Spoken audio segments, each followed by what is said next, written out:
Two shot. How Yeah. are you? I'm good. How you doing? Yeah, good, thanks, man. Where are you? You at home? Yeah, I'm at home, man. I'm in my room, chilling. You in your room, yeah. Yeah. How are you finding it? It's a bit weird us not doing an interview in the Peacock or anything, but I know, innit? yeah. I mean, how are you finding the whole situation?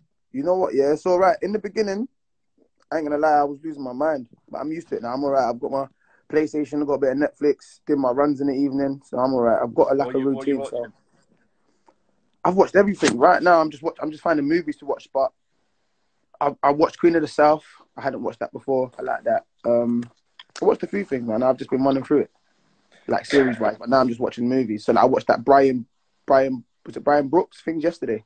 Okay. By that NFL player that went jail for rape, and he had to click his name because he was innocent and stuff like that. But that was good. I mean, you were meant to fight on the April 13th card.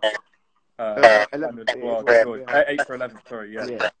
I mean, what was your sort of reaction when it got cancelled? Obviously, there's quite more important things happening in the world, but it must have been frustrating, I guess, for everyone. Yeah, man, it was frustrating, man. So, like, we kind of had an idea it was going to get cancelled, but then you heard things like it might go on behind closed doors.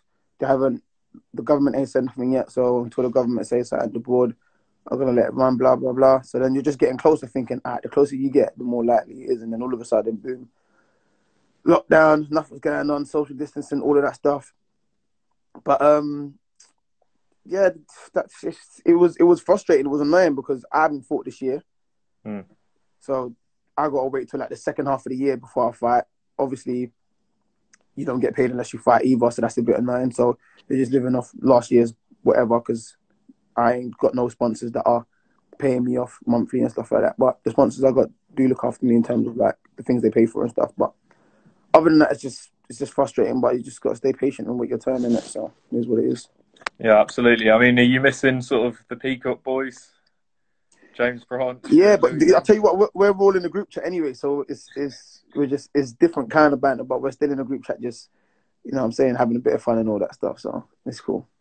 I mean, how are you staying motivated during this period? Because we don't really know when. I mean, hopefully it's going to go ahead on July 11th, the rescheduled date. But what sort of training aspects are you doing? Are you in contact with Martin Bowers at all?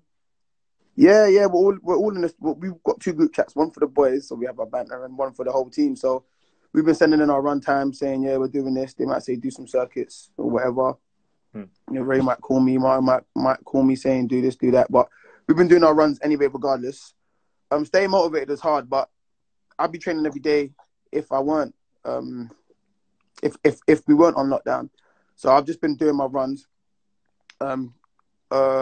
Eating is a bit of a problem. That's the only thing that's about, like, I don't really feel like dieting, but as long as July 11th is the day, I've got to do some sort of work to take over. Do you know what I'm saying? I can't just say, it's not going to happen in July.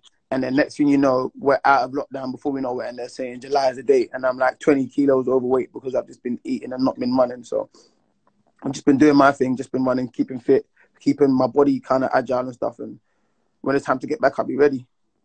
I mean, how intense is the training right now? And if, say, you know, July 11th goes ahead, how much time do you realistically need to get into, you know, good enough condition to? Because you're unbeaten, you're good momentum, 12-0. Yeah, like how much time do you need to get into that peak condition?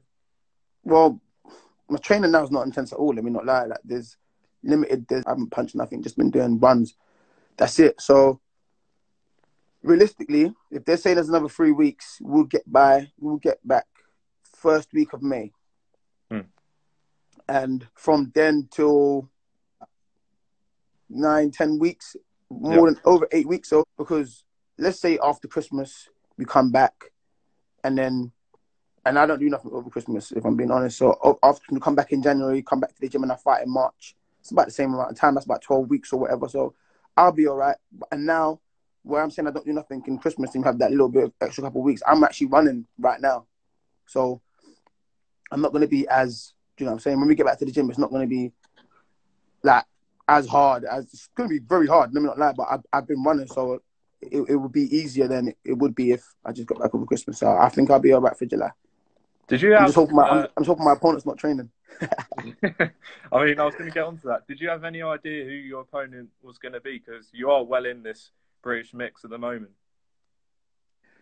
Yeah, there was a few names thrown at me, but there was nothing confirmed. So it was like there was no set opponent. So it was potential names that we were looking at, and then just get ready in general. Otherwise, obviously, I ain't got to wait for an opponent to be like, oh damn, yeah, I'm on it now because I've got a date. Anyone could pop up anywhere. Like it could have been someone you didn't like. We didn't know that has a bad record, and they turn up and then just start throwing shots, and I'm like, oh shit, what was that? So I think it would be in some sense like disrespectful to my opponent or the sport to not prepare 100%, no matter who it is. So that's my mindset on that. So no matter who it is, I prepare. I mean, a lot's been said about perhaps being behind closed doors. Would you be up for that? Obviously, Joyce Dubois is the main event, a big fight, a lot on the line. What's your thoughts on it perhaps being behind closed doors? Well, I don't know about Dubois Joyce being behind closed doors because that's a big fight, and obviously they're gonna need a gate money to pay the fighters and all these other things. You want a crowd there, like a fight as big as that. You want a crowd there. As for me, I fight early anyway, so there's hardly anyone there when I fight. So I wouldn't mind going at it behind closed doors. Probably, yeah. In the gym, obviously it's an open gym where we are, so there's a bit of a crowd there. But I've been in the gyms where there's no one there and you're sparring, and I'm still putting in the right kind of work. So behind closed doors, I don't really mind, man. Like I was watching Tom say earlier, like for not just for the money, but like for a bit of money now and to get your career active behind closed doors is not a bad shout right now. That's the only option, then I'll go for it. I'm not gonna hold out and say no. Let me wait till there's a crowd because who knows when the social distancing is gonna end. Like, when we're back to normal life, I don't think everyone's gonna be in a hurry to fill out a 20,000 arena. You know what I'm saying? So I'm really bothered about that. Dana White said about the possibility of fighters. What do you make of that? I saw something about that. I think that's been shut down now. I think ESPN told me to do it, but that's not a bad.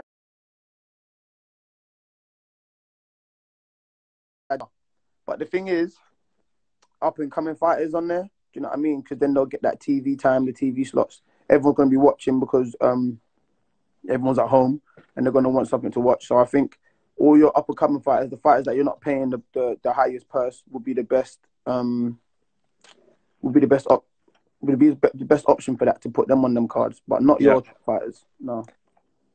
You mentioned just earlier you're watching a lot of Netflix and playing PlayStation. Have you been watching any fights, any fighters from the past, any big fights? Yeah, I have actually, you know. I've been watching loads of fighters. I was watching some old Floyd. Old Floyd is my guy. I was watching, is his name, I don't want to say it wrong, Harold Graham. Okay. Yeah, I was watching him. I didn't know about him before, but I've heard his name. So I started watching. To be honest, I was watching a Sheffield documentary, and he popped up, and they're saying he's one of the best fighters to ever win a world title. So I thought, let me look at him, and then I realized, he's style that time where come forward kind of fighters, and he was just slick with the southpaw and like throw his jab and move around and all of these stuff. I could see how he was very awkward. Watching Pernell Whitaker, I love Pernell Whitaker. Yeah. To be honest, I've been watching some Roy Jones as well, and it's mad because as great as he is, I never really watched Roy Jones. Okay. So like I see Roy Jones highlights, I think he's cold, but I never actually took him in to study him. Do you know what I'm saying? So I've kind of taken him in now. So there's a lot of things I picked up on. Are you picking up sort of tips from them as you're watching? Yeah, well, you can't really pick up much from Roy Jones because everything he does is just like his natural athleticism in it. So you can't really. But it is good to see that. Oh shit, I might try that next time inspiring. If I could do that, I'd add that. But for other fighters like Floyd and Andre Ward and like Terence Crawford, guys I watch, I kind of look at, especially Andre Ward. He does a lot of like. He has a lot of tricks he does like on the inside if you watch him closely. So fighters like that, I try to pick things up from. But other than that, I've just been enjoying a lot of Floyd's old fights, like Pretty Boy Floyd, all of his old fights. I mean, I've watched the Canelo-Ggg both fights, obviously affecting your division. How would you see a third fight going between them? Canelo wins again. I thought Canelo won the first two. I don't know. You can call me mad, but I just think he wins again, especially where Golovkin's older now. What's he going to add to his game? Remember, Canelo's still developing, still growing. He's only 28, maybe 29 now. He's still developing. Like he can get better. I'm not saying Golovkin can't get better, but the mind will see things that the body can't do at that Yeah. age, I think. And unless he's going to slow down his game and become very defensive like Floyd, I don't see how he's going to keep trying to steam through people at that age. He probably can. I'm not saying he can't. He probably can, but if we're being realistic, at that age, you start to deteriorate. So that's my take on it. Final one, Denzel. You never hold back, so I'm going to ask you, what was your thoughts on Deontay Wilder's comments that he made on the PBC podcast where he said that Fury's not the champion until they have the third fight and it's all sort of done and dusted? You know what? Yeah, I think he doesn't know what to say. So he's just saying things he's heard before, because that's stupid. Like, come on. Like, he stopped you. It wasn't a controversial decision. It wasn't none of that. Like, he stopped you. You can't say he's not a champion, because he won it off a champion, which was you. He battered you, and then you're going to say he's not the champion. Why? Like, what's your excuse? What? Because your suit was too heavy? Like, that's why he's not the champion? Like, that's crazy. I get he wants the third fight, and he just wants to sound, he still wants to sound like that fearless, kind of dominant heavyweight that he was being portrayed as. And he still can be that. But when you just start talking shit like that, it just makes me feel like you're an idiot, man. Like, you just don't know what you're talking about. But listen, if he fights Fury again, he's going to lose again. However he loses this time, because I thought he lost the first one. He definitely lost the second one. Obviously, he got stopped. And the third one, I think he would just lose again. There's nothing he can do. He got beat going backwards. He got beat coming forward. So what can you do? Like, there's nothing he can do to win. He hit him with his best shot. He got back up. So nothing really can do. Denzel, last thing, what's your message to the people watching, and a bit of positivity, maybe? I'm not really good at that stuff, but just stay positive. Find something that keeps your mind occupied. If you can't find nothing, try exercising. It definitely helps. It helps kill time as well. Don't just lay around all day, because that's really going to keep you frustrated. So just find something to do. Find some friends to talk to. I don't know. Go on your FaceTime group chats or WhatsApp group chats. I've been doing that with me and my Zoom or something, yeah. Yeah, or Zoom or something. Have a laugh with your friends and find a time in the day where you can kind of work out. Just do any sort of workout. Whether you're running outside, it don't matter how, 10 minutes, 30 minutes, it don't matter. Just try and stay active, because if you don't, you'll find it hard. Great stuff. Denzel, thanks very much. Catch up with you Thanks for having me. soon, Am I hopefully. going to sign for Matchroom? No, I'm with Frank Warren. I'm not signing for Matchroom. You've got to say that 3 times. All right, last one. See you later. Cheers, mate. Cool. Take care.